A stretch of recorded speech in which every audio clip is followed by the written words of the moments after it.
Hi friends, ಎಲ್ಲರಿಗೂ ನಮಸ್ತೆ. ಮಂಜು ಕ್ರಿಯೇಟಿವ್ಸ್ಗೆ ಸ್ವಾಗತ. ಇದು ಹಿಂದಿನ ವಿಡಿಯೋದು ಕಂಟಿನ್ಯೂಷನ್ ಆಗ್ತಿರುವಂಥ ವಿಡಿಯೋ ಅಂತ ಹೇಳ್ಬೋದು. ಯಾರ್ಯಾರು ಆ ಒಂದು ಫಸ್ಟ್ ವಿಡಿಯೋ ನೋಡಿಲ್ವೋ, ಆ ಪಾರ್ಟ್ 1 ವಿಡಿಯೋ ನೋಡಿದರೆ ನಿಮಗೆ ಸೆಕೆಂಡ್ ಪಾರ್ಟ್ದು ಇನ್ನೂ ಕ್ಲಿಯರಾಗಿ ಅರ್ಥ ಆಗುತ್ತೆ. ಹಾಗಾಗಿ ಅದರದ್ದು ಲಿಂಕನ್ನು ನಾನಿಲ್ಲಿ ಐ ಕಾರ್ಡಲ್ಲಿ ಕೊಟ್ಟಿರ್ತೀನಿ, ಮತ್ತು ಎಂಡ್ ಸ್ಕ್ರೀನಲ್ಲೂ ಇರುತ್ತೆ ಸ್ನೇಹಿತರೆ, ಅದನ್ನು ನೀವು ನೋಡ್ಕೋಬೋದು.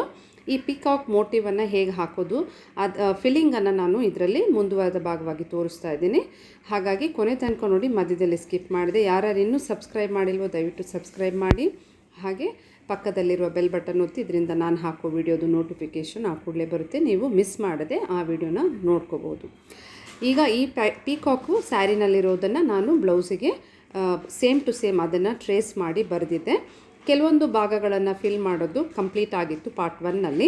ಈಗ ಪಾರ್ಟ್ 2ನಲ್ಲಿ ಅದರದ್ದು ಮುಂದುವರೆದ ಭಾಗ ಈಗ ನೋಡ್ತೀರಾ. ಬಾಡಿ ಪಾರ್ಟು ಬೀಡ್ಸ್ ಹಾಕಿ ಫಿಲ್ ಮಾಡಿದ್ದು, ಹಾಗೆ ತಲೆ ಮತ್ತು ಆ ಕತ್ತು ಇದನ್ನೆಲ್ಲ ನಾನು ಥ್ರೆಡ್ಡಲ್ಲಿ ಫಿಲ್ ಮಾಡಿದ್ದೆ. ಈಗ ಇಲ್ಲಿ ನಾನು ಬೀಡ್ಸಿಂದನೇ ಪುನಃ ಆ ರೆಕ್ಕೆ ಇದು ಬರುತ್ತಲ್ವ, ಫೆದರ್ ಟೈಪ್ ಬಂದಿರೋದಕ್ಕೆ ನಾನು ಬೀಡ್ಸನ್ನು ಹಾಕ್ತಿದ್ದೀನಿ.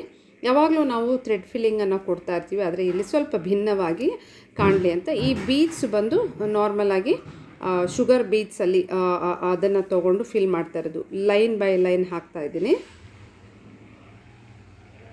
ಸ್ಲ್ಯಾಂಟಾಗಿ ಹಾಕಿದ್ರೇ ಇದು ತುಂಬ ಚೆನ್ನಾಗಿ ಕಾಣುತ್ತೆ. ಯಾವಾಗಲೂ ಬೀಡ್ಸು ಒಂದೇ ಡೈರೆಕ್ಷನಿಂದನೇ ಫಿಲ್ ಮಾಡಬೇಕು, ಎರಡು ಕಡೆಯಿಂದ ಫಿಲ್ ಮಾಡಬಾರ್ದು ಸ್ನೇಹಿತರೆ. ಹೊಸದಾಗಿ ಕಲಿತಾ ಇರೋರು ಇದನ್ನು ಫಾಲೋ ಮಾಡಿ, ಆಗಲೇ ನಿಮ್ಮ ಒಂದು ಡಿಸೈನ್ ತುಂಬ ಚೆನ್ನಾಗಿ ಬರುತ್ತೆ. ಹೀಗೆ ಆ ಒಂದು ಫೆದರ್ದು ಏನಿದೆಯೋ ಆಕಾರ, ಅದಕ್ಕೆ ತಕ್ಕಂತೆ ಬೀಡ್ಸನ್ನು ನಾವು ಲೋಡಿಂಗ್ ಕೊಡ್ತಾ ಹೋಗಬೇಕು. ಇಲ್ಲಿ ಪೈಪಿಂಗ್ ಥ್ರೆಡ್ ಏನೂ ಹಾಕಿಲ್ಲ, ಫ್ಲ್ಯಾಟ್ ಲೋಡಿಂಗನ್ನೇ ಮಾಡ್ತಿರೋದು ನಾನು.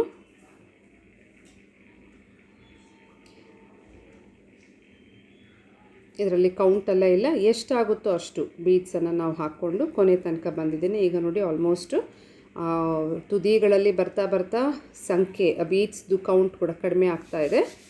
ಇದೇ ರೀತಿ ನಾವು ಒಂದೊಂದು ರೆಕ್ಕೆ ಇದು ಪೋರ್ಷನ್ಗೆ ಒಂದೊಂದು ಬೀಡ್ಸ್ದು ಲೈನನ್ನು ಇದೇ ಥರ ಹಾಕಿ ಕಂಪ್ಲೀಟ್ ಮಾಡ್ಕೋಬೇಕು. ಆಲ್ಟರ್ನೇಟ್ ಕಲರ್ಸನ್ನು ಯೂಸ್ ಮಾಡಿದ್ದೀನಿ, ಒಂದು ಡಾರ್ಕ್ ಒಂದು ಲೈಟು. ಆ ವೇರಿಯೇಷನ್ ಕಾಣಬೇಕು ಅಂತ ಆದ್ದರಿಂದ ಮಧ್ಯದಲ್ಲಿರೋದನ್ನು ಬಿಟ್ಟಿದ್ದೀನಿ. ಆ ಕಡೆ ಇರೋದು ಸೇಮ್ ಕಲರ್ ಬೀಡ್ ಆದ್ದರಿಂದ ಅದನ್ನು ಹಾಕ್ತಿದ್ದೀನಿ. ನೋಡಿ, ಅದೆಲ್ಲ ಕಂಪ್ಲೀಟ್ ಆಯಿತು. ಈಗ ಇಲ್ಲಿ ಕೆಲವೊಂದು ಬಳ್ಳಿ ಆಕಾರದ ಒಂದು ಡಿಸೈನೆಲ್ಲ ಇತ್ತಲ್ಲ, ಫಸ್ಟ್ ವಿಡಿಯೋದಲ್ಲಿ ಹೇಳಿದ್ದೆ ನಾನು ತುಂಬ ಮೈನ್ಯೂಟ್ ಡಿಸೈನ್ಸ್ನ ನಾನು ಟ್ರೇಸ್ ಮಾಡಿಲ್ಲ, ಅದೆಲ್ಲ ಬಿಟ್ಟಿದ್ದೆ ಅಂತ. ಸೊ ಈ ಕೆಲವೊಂದನ್ನು ಮಾತ್ರ ಡ್ರಾ ಮಾಡಿದ್ದಕ್ಕೆ ಸ್ಯಾಟಿನ್ ಸ್ಟಿಚ್ ಅಥವಾ ಈ ಒಂದು ಸ್ಟೆಮ್ ಸ್ಟಿಚ್ ಮೆಥಡಲ್ಲೇ, ಆದರೆ ಪಕ್ಕ ಹಾಕಬೇಕು.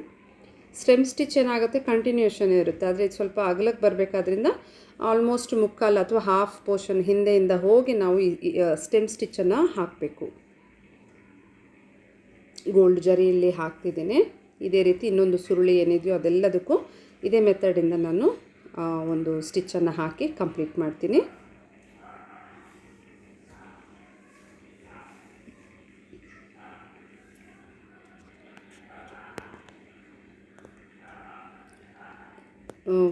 ಇದ್ರದ್ದು ಫಿಲ್ಲಿಂಗು ಲೀಫ್ ಅಥವಾ ಒಂದು ಪೆಟಲ್ ಟೈಪ್ ಏನಿತ್ತು ಹೊರಗಡೆದು, ಅದೆಲ್ಲದಕ್ಕೂ ಆಲ್ಟರ್ನೇಟ್ ಕಲರಿಂದ ಗ್ರೀನ್ ಮತ್ತು ಪಿಂಕಿಂದ ಫಿಲ್ ಮಾಡಿದ್ದಕ್ಕೆ ಔಟ್ಲೈನನ್ನು ಜರಿಯಿಂದ ಕೊಡ್ತಿದ್ದೀನಿ, ಚೈನ್ ಸ್ಟಿಚ್ ಹಾಕಿ.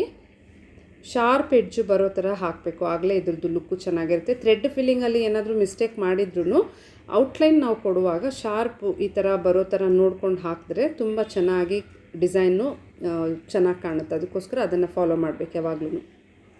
ಕಂಪ್ಲೀಟಾಗಿ ಎಲ್ಲ ಕಡೆಯೂ ಎರಡು ಕಡೆ ಹಾಕಿದ ಮೇಲೆ ಈಗ ಒಂದು ತಲೆ ಮೇಲೆ ಇರುವಂತಹ ಒಂದು ಆ ಪೋರ್ಷನ್ಗೂ ನಾನು ಸೇಮ್ ಚೈನ್ ಸ್ಟಿಚ್ಚಿಂದ ಹಾಕ್ತಿದ್ದೀನಿ, ಅಂದರೆ ಗೋಲ್ಡ್ ಜರಿಯನ್ನೇ ತೊಗೊಂಡಿದ್ದೀನಿ. ಔಟ್ಲೈನು ಕೊಡಬೇಕು, ಹಾಗೆ ಒಂದು ಬಾಡಿ ಪಾರ್ಟ್ ಏನಿದೆಯೋ ಅದೆಲ್ಲದಕ್ಕೂ ಆ ಬೀಡ್ಸ್ ಇರೋ ಎಲ್ಲ ಪೋರ್ಷನ್ಗೂ ಮತ್ತು ಪಾದಗಳು ಆ ಒಂದು ಜಾಗಕ್ಕೂ ಆ ಒಂದು ಸ್ಟಿಚಸ್ ಎಲ್ಲನೂ ನಾನು ಚೈನ್ ಸ್ಟಿಚಸ್ಸನ್ನೇ ಯೂಸ್ ಮಾಡ್ತಿದ್ದೀನಿ, ಅದಕ್ಕೆ ಗೋಲ್ಡ್ ಜರಿಯನ್ನು ಯೂಸ್ ಮಾಡ್ತಿರೋದು.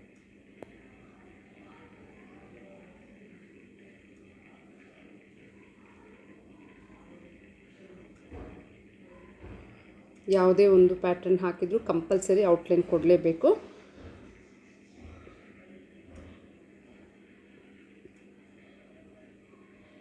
ಈಗ ಅದರ ಕಾಲು ಪೋರ್ಷನ್ಗೆ ಸೇಮ್ ನಾವು ಚೈನ್ ಸ್ಟಿಚ್ಚನ್ನು ಹಾಕ್ಕೊಂಡು ಅದು ಹೇಗಿದೆಯೋ ಹಾಗೆ ಒಳಗಡೆ ಫಿಲ್ ಮಾಡ್ಕೋಬೇಕಾಗತ್ತೆ.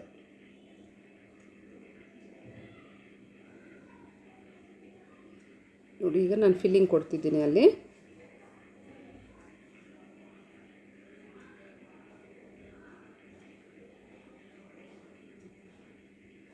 ಅದ್ರ ಫಿಲ್ಲಿಂಗ್ ಕಂಪ್ಲೀಟ್ ಒಂದೇ ಸತಿ ಮಾಡ್ಕೋಬೇಕು, ಪುನಃ ಅಲ್ಲಿ ಮತ್ತೆ ಹೋಗಿ ಹಾಕುವಂಥದ್ದೇನಿರಲ್ಲ. ಹಾಗಾಗಿ ಕಂಪ್ಲೀಟ್ ಮಾಡಿ ಹಾಗೆ ಕಂಟಿನ್ಯೂಷನ್ನು ಔಟ್ಲೈನ್ ಕೊಡ್ತಾ ಇದ್ದೀನಿ.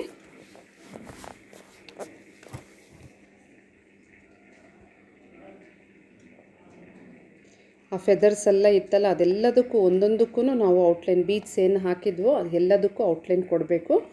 ಇದೆಲ್ಲ ಕಂಪ್ಲೀಟ್ ಆಗುತ್ತೆ. ಆದರೆ ಇನ್ನೊಂದೇನು ಅಂತಂದರೆ ಆ ಒಂದು ರೆಕ್ಕೆ ಪಾರ್ಟಿಗೆ ಒಂದು ಸ್ವಲ್ಪ ನಾವು ಫಿಲ್ಲಿಂಗ್ ಕೊಡೋದಿದೆ.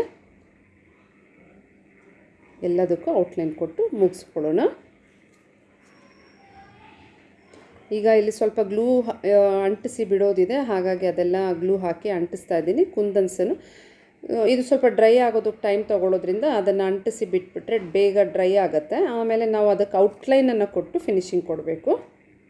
ಕಲರ್ ಕಾಂಬಿನೇಷನ್ ನೋಡಿ ನಾವು ಹಾಕಬೇಕಾಗತ್ತೆ.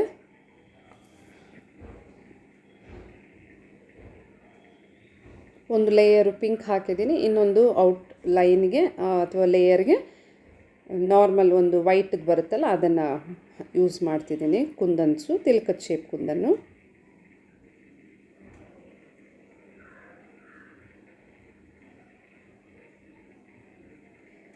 ಮೊದಲೇ ನಮಗೆ ಒಂದು ಐಡಿಯಾ ಇದ್ದರೆ ಯಾವುದು ಎಲ್ಲಿ ಹಾಕಬೇಕು, ಕಲರ್ ಕಾಂಬಿನೇಷನ್ಸು ಯಾವ ಲೈನ್ ಆದಮೇಲೆ ಯಾವುದು ಹಾಕಿದರೆ ಚೆನ್ನಾಗಿರುತ್ತೆ ಅವೆಲ್ಲ ನಾವು ಸ್ವಲ್ಪ ಐಡಿಯಾ ಇತ್ತು ಅಂದರೆ ಡಿಸೈನ್ ತುಂಬ ಚೆನ್ನಾಗಿ ಬರುತ್ತೆ. ಈಗ ಇದೆಲ್ಲ ಒಣಗೋದಕ್ಕೆ ಬಿಡೋಣ. ಇನ್ನು ಕೆಲವೊಂದು ಕುಂದನ್ ಅಂಟಿಸೋದಲ್ಲಿ ಎಲ್ಲೆಲ್ಲಿದೆಯೋ ಅದೆಲ್ಲ ಅಂಟಿಸ್ಬಿಡ್ತೀನಿ.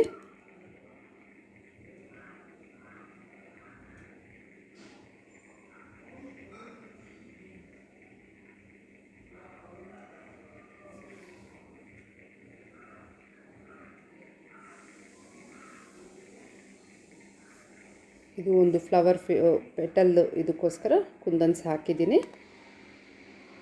ಹಾಗೆ ಅದರ ಕಣ್ಣಿ ಪಾರ್ಟ್ಗೆ ಒಂದು ಸ್ಮಾಲ್ ಕುಂದನ್ನು ಅಂಟಿಸಿ ಆ ಪೆಟಲ್ಸ್ ಇತ್ತಲ್ಲ ಅದಕ್ಕೂ ಒಂದು ಕುಂದನ್ ಅಂಟಿಸೋದಿದೆ.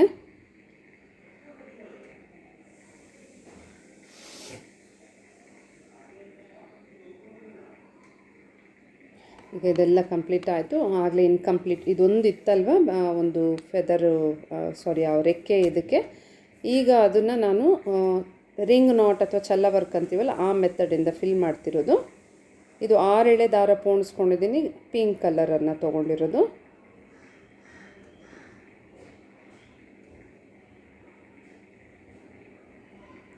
ಲೇಯರ್ ಬೈ ಲೇಯರ್ ಬರೋ ಥರ ಹಾಕಿದರೆ ಇದು ತುಂಬ ಚೆನ್ನಾಗಿ ಕಾಣುತ್ತೆ. ಈ ರೀತಿ ನೀವು ಎಲ್ಲ ಸ್ಟಿಚಸ್ಸು ಕಲಿಬೇಕಂದ್ರೆ ಇದಾಗಲೇ ನನ್ನ ಒಂದು ಚಾನಲಲ್ಲಿ ಟ್ಯುಟೋರಿಯಲ್ ವೀಡಿಯೋಸ್ ಇದೆ, ಅದನ್ನು ನೋಡಿ ಕಲಿಬೋದು.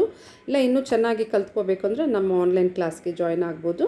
ಅದರ ಡೀಟೇಲ್ಸ್ ಎಲ್ಲ ನಿಮಗೆ ಬೇಕು ಅಂದರೆ ವಾಟ್ಸಪ್ಗೆ ಈಗ ನನ್ನ ವಿಡಿಯೋದಲ್ಲಿ ಬರ್ತಿರೋ ವಾಟ್ಸಪ್ಗೆ ನೀವು ಮೆಸೇಜ್ ಮಾಡಿ ತಿಳ್ಕೊಬೋದು. ನೆಕ್ಸ್ಟ್ ಏಪ್ರಿಲ್ ಮಿಡ್ಡಲ್ಲಿ ಹೊಸ ಬ್ಯಾಚ್ ಸ್ಟಾರ್ಟ್ ಆಗೋದಿದೆ. ಯಾವಾಗ ಸ್ಟಾರ್ಟ್ ಆಗುತ್ತೆ, ಯಾವ ಟೈಮಿಂಗ್ಸ್ ಇರುತ್ತೆ, ಮತ್ತು ಎಷ್ಟಾಗ್ಬೋದು ಫೀಸು, ಡ್ಯೂರೇಷನ್ ಏನು, ಎಲ್ಲ ಮಾಹಿತಿಗಳನ್ನು ನನ್ನ ವಾಟ್ಸಪ್ಗೆ ಮೆಸೇಜ್ ಮಾಡಿದರೆ ನಿಮಗೆ ತಿಳಿಸ್ತೀನಿ. ನೋಡಿ ಎಷ್ಟು ಚೆನ್ನಾಗಿ ಒಂದು ಸ್ಟಿಚಸ್ ಎಲ್ಲ ಒಂದು ಡಿಫ್ರೆಂಟ್ ಎಲ್ಲ ಥರದ್ದು ಯೂಸ್ ಮಾಡ್ಕೊಂಡಿದ್ದೀನಿ. ಬೀಡ್ಸ್ ಇದೆ, ಕುಂದನ್ ಇದೆ, ಇದು ಎಂಥದ್ದು ಜರಿಯನ್ನು ಯೂಸ್ ಮಾಡಿದ್ದೀನಿ. ಈಗ ಔಟ್ಲೈನ್ಗೆ ನಾನು ಪಿಂಕಿಂದ ನಾನು ಆ ಒಂದು ಕುಂದನ್ಸ್ಗೆ ಔಟ್ಲೈನ್ ಕೊಡ್ತಿದ್ದೀನಿ. ಇನ್ನೂ ಸ್ವಲ್ಪ ಚೆನ್ನಾಗಿ ಕಾಣುತ್ತೆ. ಥ್ರೆಡ್ಡಿಂದ ಹಾಕಿದಾಗ ಅದು ಇನ್ನೂ ಹೈಲೈಟ್ ಆಗುತ್ತೆ, ಸ್ಯಾರಿಗೆ ಮ್ಯಾಚಿಂಗೂ ಆಗುತ್ತೆ ಸ್ನೇಹಿತರೆ. ಅದಕ್ಕೂ ಸಹ ಇದೇ ರೀತಿ ಔಟ್ಲೈನ್ಸನ್ನು ಕೊಡಬೇಕು. ಎಲ್ಲದಕ್ಕೂ ನಾನು ಆಗಲೇ ಹೇಳಿದಂತೆ ಪ್ರತಿಯೊಂದಕ್ಕೂ ಔಟ್ಲೈನ್ ಕೊಟ್ಟಾಗಲೇ ಆ ಡಿಸೈನ್ ತುಂಬ ಚೆನ್ನಾಗಿರುತ್ತೆ. ನೆಕ್ಕು, ಫ್ರಂಟು, ಬ್ಯಾಕು ಎಲ್ಲನೂ ಬಾರ್ಡರ್ ಡಿಸೈನ್ ಏನು ಹಾಕಿದ್ನೋ ಅದೇ ಬಂದಿದೆ. ಮತ್ತು ಬುಟ್ಟಾಸನ್ನು ಅಲ್ಲಲ್ಲಿ ಹಾಕಿ ಹೈಲೈಟ್ ಮಾಡಿದ್ದೀನಿ. ಈ ಸ್ಲೀವಲ್ಲಿ ನಾನು 2 ಪಿಕಾಕ್ಸ್ ಅಂದರೆ ಒಂದು ಸ್ಲೀವ್ಗೆ ಒಂದು ಪಿಕಾಕ್, ಇನ್ನೊಂದು ಫೇಸಿಂಗ್ ಇನ್ನೊಂದು ಕಡೆ ಇರೋ ಥರ ಹಾಕಿ ಕಂಪ್ಲೀಟ್ ಮಾಡಿರೋದು. ನೋಡಿ ಈ ರೀತಿಯಾಗಿ ಬಂದಿದೆ. ಬುಟ್ಟಾಸು ಸಿಂಪಲ್ಲಾಗಿ ಹಾಕಿದ್ದೀನಿ, ಉದ್ದುದ್ದ ಹಾಕಿರೋದು. ಎಲ್ಲರಿಗೂ ಇಷ್ಟ ಆಯಿತು ಅಂದ್ಕೋತೀನಿ. ನೆಕ್ಸ್ಟ್ ವೀಡಿಯೋದಲ್ಲಿ ಇನ್ನಷ್ಟು ಹೊಸ ಥರದ ಬ್ಲೌಸ್ ಡಿಸೈನ್ ನಾನು ಹಾಕ್ತೀನಿ. ಈ ವಿಡಿಯೋನ ಕೊನೆ ತನಕ ನೋಡಿದ ತಮ್ಮೆಲ್ಲರಿಗೂ ಧನ್ಯವಾದಗಳು ಫ್ರೆಂಡ್ಸ್.